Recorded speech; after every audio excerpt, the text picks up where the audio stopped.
Hey everybody, it's the Redstone Wizard here again, bringing you another Let's Learn how to do some redstone. Today, we're actually going to be working on redstone torches. Yeah, and in the first episode, we talked about redstone dust, which is the basis of all the redstone components that we use. Then we talked about the repeaters, then we talked about power sources, and then we talked about the comparators. Now, I'm going to go into a little more in depth with other things like the redstone torches. Now, in the power episode, I talked about how the torches were a consistent power source unless you get them powered, which can be quite useful. For example, like if you want to create a redstone torch tower. Now, each of these will produce a signal strength of 15 based around other things. So, yeah, let's just say that. So let's just turn it off, and then these will switch. And it takes one redstone tick to swap over. So this one depowers, which turns this one on, which it just creates a ladder. Then we have some funky things. One of them is, we call it a redstone torch burnout. Now, if redstone is powering a torch on the top, like it is right here, it's going to turn it off. Now, if the redstone is off, it's going to turn the torch on. Now, to create a burnout, and yes, that's actually what it's called, a redstone torch burnout. All we have to do is put a block with a piece of dust behind it. Now, this is not the way that I normally like doing it, because normally I do 3 torches on the sides like this, and I put blocks above them, and put a single piece of dust, but you need a dust per because of how this one works. So, I've got this line consistently powered via this lever, so if I turn the lever off, you notice the dust is flashing. And the torches are flashing. Now, if I do this, you'll notice that the torch gets burnt out. So if we have 2, it will continue on until there is no more. It's just going to update itself. It's going to do updates. One goes, then the other, then the other, then the other. You can even add even more to that, which then will consistently keep it going if you pull off of one of them.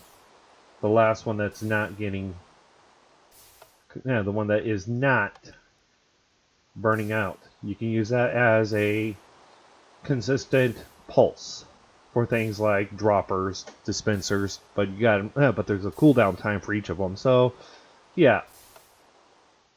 Then we have them in different components, like this original RS NOR latch. An RS NOR latch is basically a T flip-flop, a toggleable switch that uses a button, but no matter how many times, but with a toggleable button, you push the button and then it does it, and then it does it again. It just cycles through as an on and off. Now with the RS NOR latch, it's a one-way button. So you have to have 2 buttons, one for one side, one for another. There's smaller ones, but this was the original RS NOR latch, and it's pretty compact. But I don't like using it. But other things that torches can be used for is to start a clock on your own. So for the longest time, this was a setup for a solid clock that you would always use. But the timing to get it started was so hard. It took me a while and a lot of YouTube searching to figure out how to get this thing started with just a short pulse. Because you would have to use a lever or be fast with the blocks, and I wasn't as fast placing and destroying blocks as I am now, but so I ended up seeing a video that talked about just place a torch on a redstone block and it's going to create a one redstone tick pulse. Now I'm extending it out to 4 ticks, but if you notice, each one is only being powered at a time. And this is a clock. And yeah, there's other clocks that will do the same thing.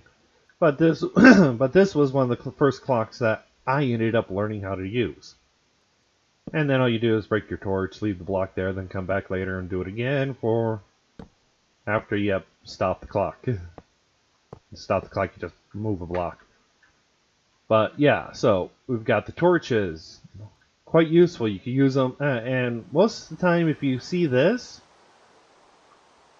it's like that most people will use these for item elevators to be able to transport items up. On Java, it works great because all I have to do here is place them out here and place my droppers here, and this will power that one, shooting the items all the way up. Here we have to be a little more creative with them. So, but it's silent, which is the nice thing. And it just shoots them up. You can actually send redstone down with torches too. So let's get some. Let's just pull out this way real fast, and we'll place a torch. Now, you have 2 choices. You either can place one there or one there. That's your choices. So if you're going straight down, you want to maximize the amount of distance you're going down. Because now that this torch is on, this dust is on, which means this torch is off. So we'll go down 2 more. Add another torch, and if I place this dust will be off, so that means that torch is on. And if I grab the lever over here and flip it, it just turns it off. Turns the bottom one off. Downward redstone in 2, which you can use glass with dust now, but for the longest time we were using this to send redstone down in only a 2-block area.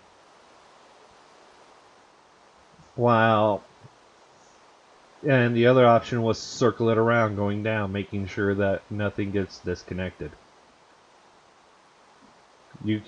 Torches are one of the they're small, consistent power source that can be controlled, which makes them quite useful in some redstone builds. And let's see here, I know I use them in some of them, and some of them I don't, but that's because of what I'm looking to power. Like, if I am looking... Oh, yeah. Simple one, obviously. We got it right over here.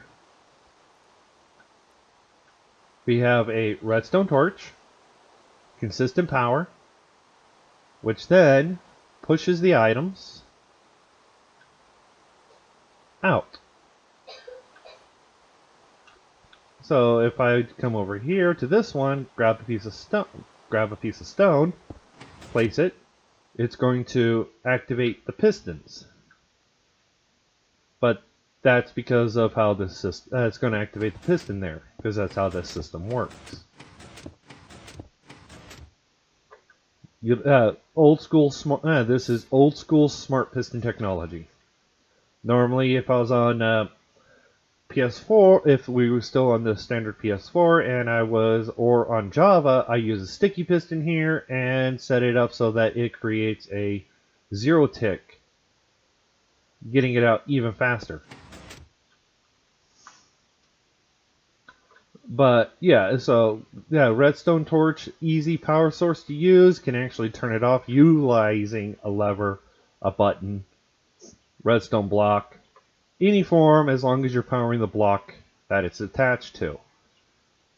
Torches can be placed on all sides, on all 4 sides, like this, or on the top. Can't place any of it on the bottom. It will go down to the next block. So we've got a upwards redstone torch tower, a downwards redstone torch tower. We've got a burnout clock, which can be useful, but it's been a while since I've even had to use a burnout torch clock. The simple, a small RS NOR latch, which I don't like this one. I like other ones. Starters of a needing a 1 tick. There's other ways of doing it now, but it's possible to still do it this way. And things using for like smart pistons. And the one thing that I did forget is they need for you to transfer power upwards or across, you need a solid block above them. So if I put a slab here or a piece of glass, it's not going to do anything unless I do a double slab. But if I take this and get some dust, you notice it's powered. I don't have it over here because if I put it here, I'll create a burnout, and I don't want a burnout. So, whatever block the torch is on, unless you're looking for a burnout, don't place the dust. You can place it anywhere else, including up here. And then you can utilize that for other things.